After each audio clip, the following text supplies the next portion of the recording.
Son las 7 de la noche con 1 minuto en esta noche fría, fresca, plomiza, con la amenaza de algunos chubascos en algunas zonas del Valle de México.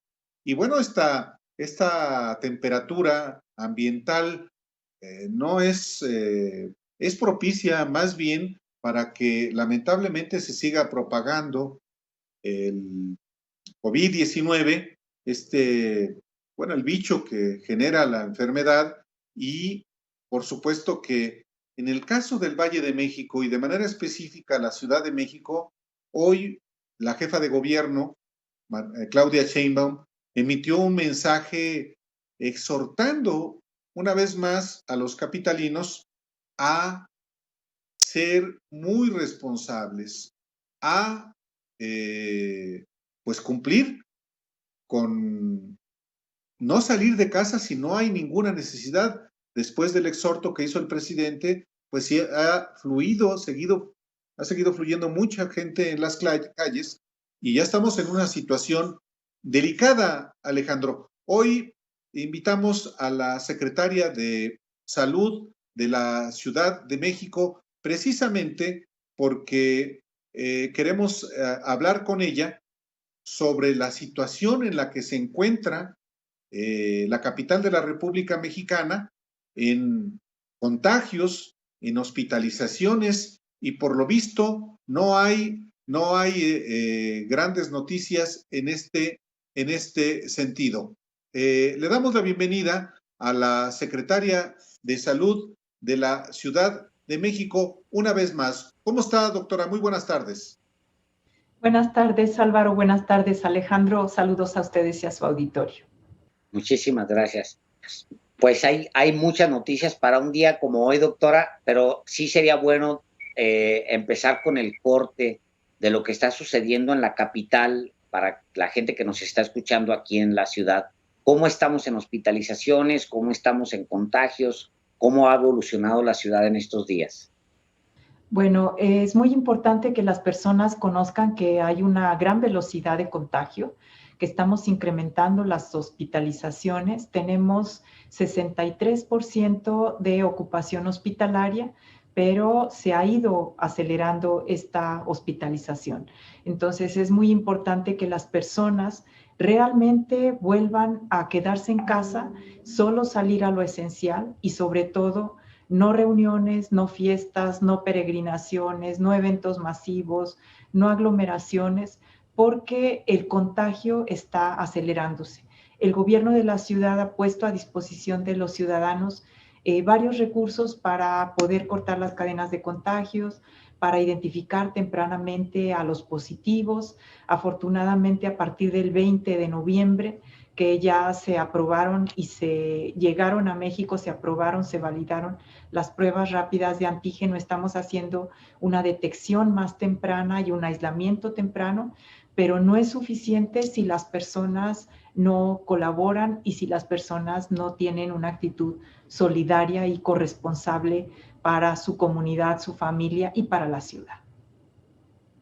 Sí, hoy el mensaje de la jefa de gobierno, Claudia Sheinbaum, doctora Oliva López, es una vez más con un tono de una exhortación más firme, pero sobre todo el mensaje del presidente López Obrador, que a mí especialmente me llamó la atención la semana pasada, porque por primera vez desde que comenzó la pandemia, llama a un decálogo precisamente con la intención de que la gente se quede en sus hogares para que el presidente de la República emita un mensaje. Es porque la situación es verdaderamente dramática, doctora Oliva López.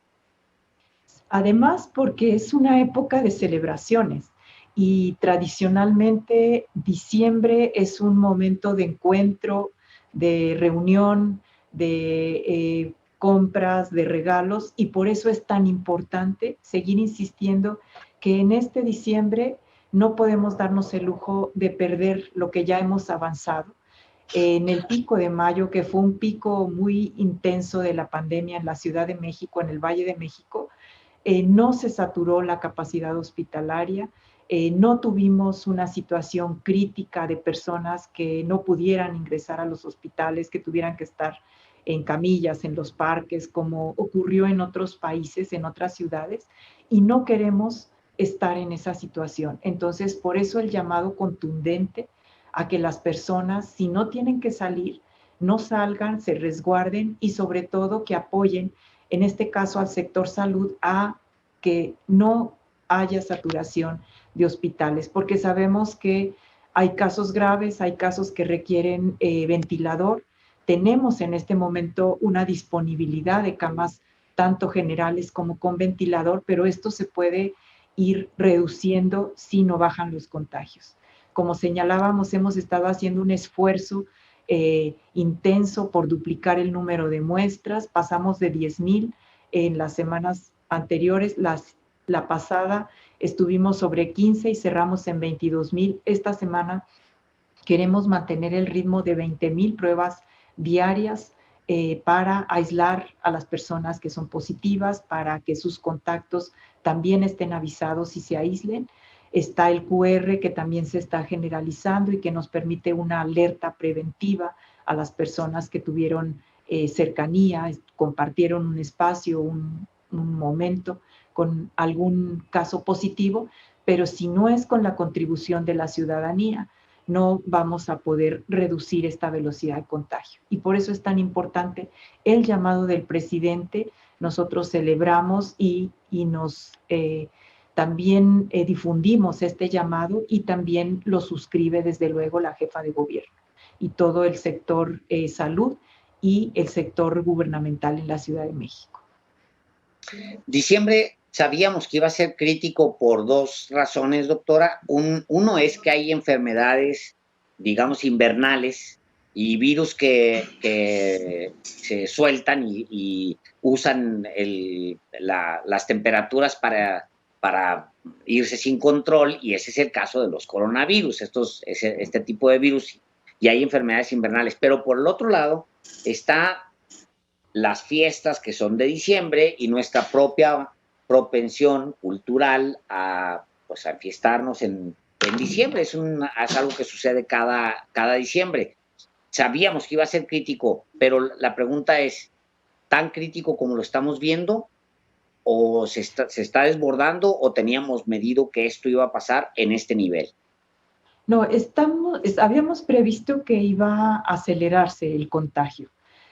También que teníamos desafortunadamente el riesgo de que estuviera la pandemia y que también se incorporara los casos de influenza estacional que habitualmente se presentan en estos momentos. Entonces tenemos pues tres situaciones: las enfermedades respiratorias, que son estacionales, entre ellas la influenza y los otros virus respiratorios, sumado a la pandemia, pero lo que es mucho más riesgoso es este ánimo festivo, y también que ha sido una pandemia larga y se entiende que las personas estén ya cansadas, que necesiten convivir, que necesiten salir, pero aquí la recomendación es restrínjanse a su núcleo familiar, a los convivientes cotidianos, pospongamos las celebraciones.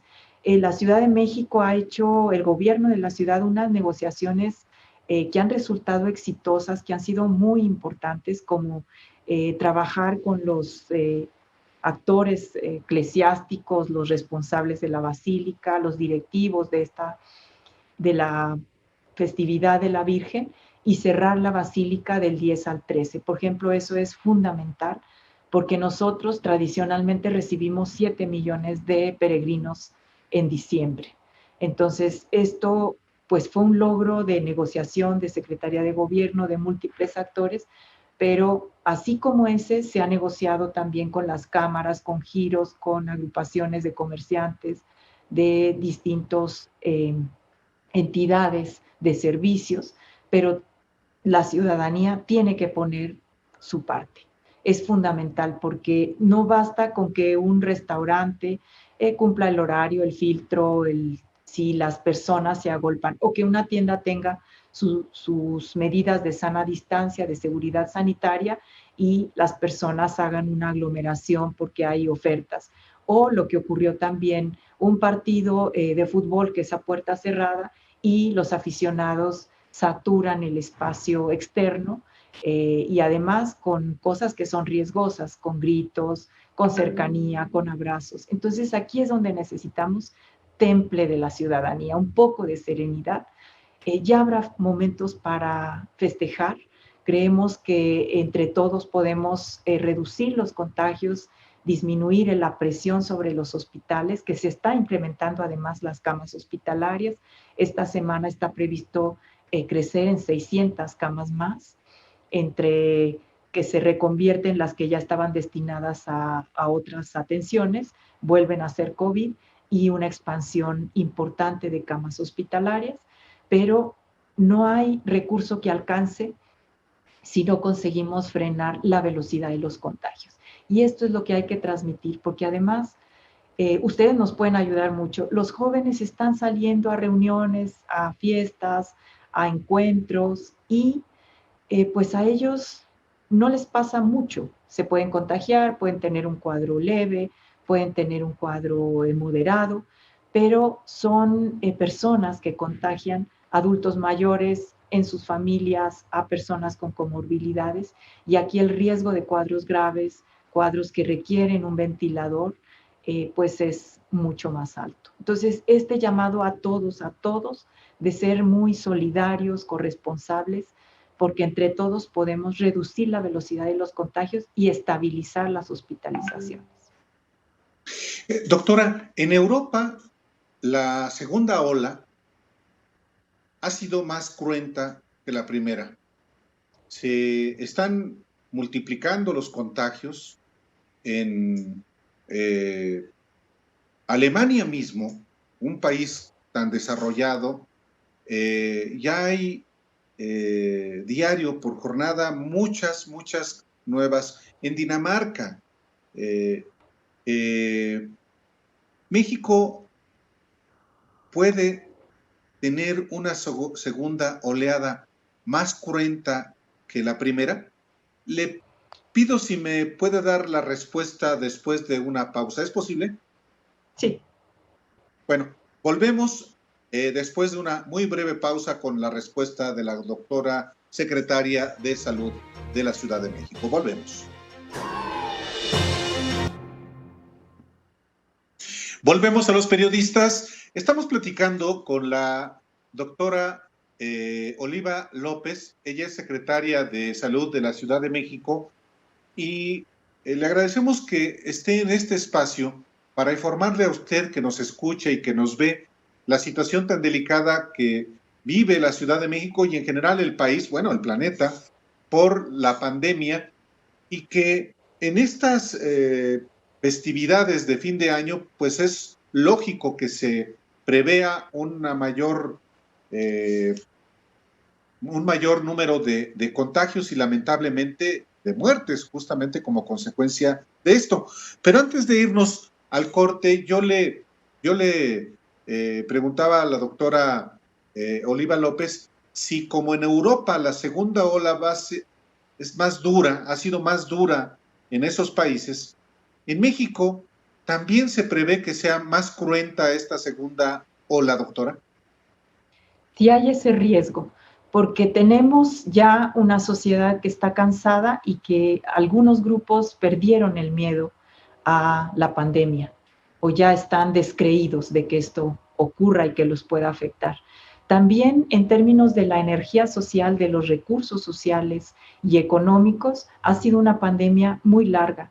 Ya las personas que en mayo tenían algún ahorro, tenían algún negocio que pudieron resistir, ahora ya está eso agotado, está una situación más difícil y todos creo que estamos pues de alguna forma mucho más, con menos energía, ¿sí? Nos toma la pandemia ya bastante exhaustos, por así decirlo, a todos los ciudadanos, de estar resistiendo, de haber modificado una serie de de comportamientos y de pautas culturales que para los latinos, los mexicanos, las personas en la Ciudad de México son muy importantes, como el encuentro, el abrazo, la cercanía. Y esto hace que ya las personas tengan menos paciencia para contender con la pandemia. Por eso es tan importante el llamado, no asistir a sitios concurridos, en evitar aglomeraciones, evitar contacto cercano sin sana distancia, es fundamental. Ahora, también tenemos que ya tener claro que esto va para largo y por lo tanto incorporar estas medidas ya a nuestro día a día permanentes, el uso de cubreboca, la sana distancia, el lavado de manos, el uso de gel alcohol y algo fundamental, si tenemos síntomas respiratorios, aislarnos de inmediato. No esperar a que si tengo una prueba confirmatoria, que si a lo mejor es, que a lo mejor no es. No, aislarnos de inmediato, mandar un SMS 51515 COVID-19 y estar pendientes de ese monitoreo y acercarnos a un kiosco, a un macroquiosco, a un centro de salud para una prueba confirmatoria. Entonces, este panorama es difícil, sí creemos que hay un riesgo. Estamos haciendo todo lo necesario a través de distintos instrumentos de política pública desde el gobierno de la Ciudad de México, en coordinación con el gobierno de México y con la Secretaría de Salud del gobierno de México, para reducir los contagios, cortar estas cadenas, aislar a los sospechosos, a los confirmados, tener hospitalización temprana, reducir las muertes, abrir camas y unidades temporales, pero sí está previsto que pueda ser un momento de mucho contagio y por lo tanto requerimos del apoyo de todos.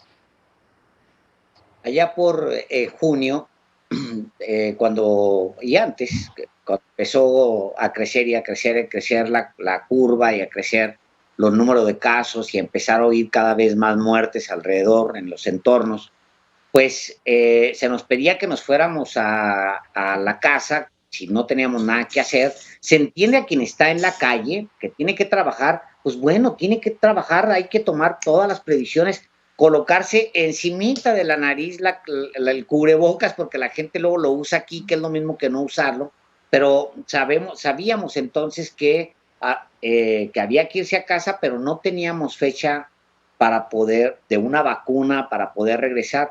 Ahora sabemos que el próximo año nos vamos a aventar a lo mejor todo el próximo año en la campaña de vacunación, doctora, pero ya por lo menos ya tenemos algo en la mano de qué asirnos, de qué abrazarnos, que es la esperanza de que el próximo año en algún momento vamos a estar mejor.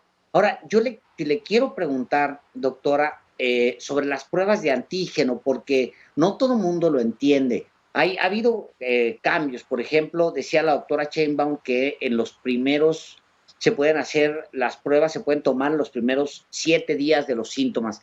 En general, las pruebas de antígenos yo creo que sirve que la población entienda de qué se trata. Sí, las pruebas de antígeno lo que identifican es una infección activa, porque identifican la presencia activa del virus. Entonces, lo mejor es tomarla en personas sintomáticas, o sea, que tienen síntomas, entre el 1º y el 7º día de evolución de síntomas. Si se toman después, es muy probable que ya no se identifique, aunque haya sido una persona que tuvo COVID, ya no se identificaría. Y si se toma antes, tampoco es muy probable que se identifique en los asintomáticos.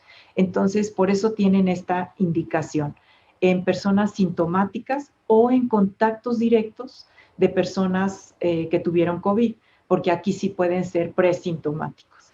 La prueba de PCR es el estándar de oro y es el que nos permite confirmar con toda contundencia un caso de COVID-19.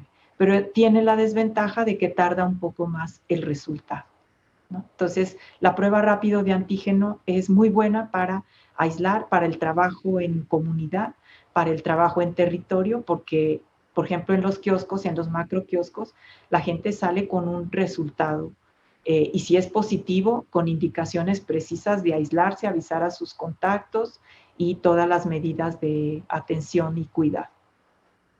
Una última pregunta, doctora Oliva López, secretaria de Salud de la Ciudad de México. Las vacunas que van a llegar este mismo año a México, ya están garantizadas que serán para todo el personal de salud que está dando la batalla contra la pandemia.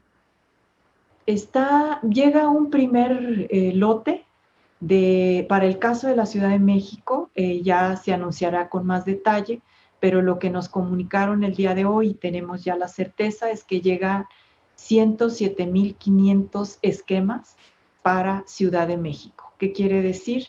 Que son esquemas que completan la primera y la segunda dosis, que hay que ponerla con un intervalo de 21 días, y se iniciará con personal de salud de primera línea de todas las instituciones. Entonces, esto es lo primero. Y por eso también es tan importante que las personas no bajen la guardia y digan, bueno, ya me voy a poder vacunar, porque no va a ocurrir, nos va a tomar todo el año que entra ir gradualmente cubriendo a los grupos, primero los que tienen mayor exposición y riesgo, y después, al final, los que tienen menor riesgo de cuadros graves.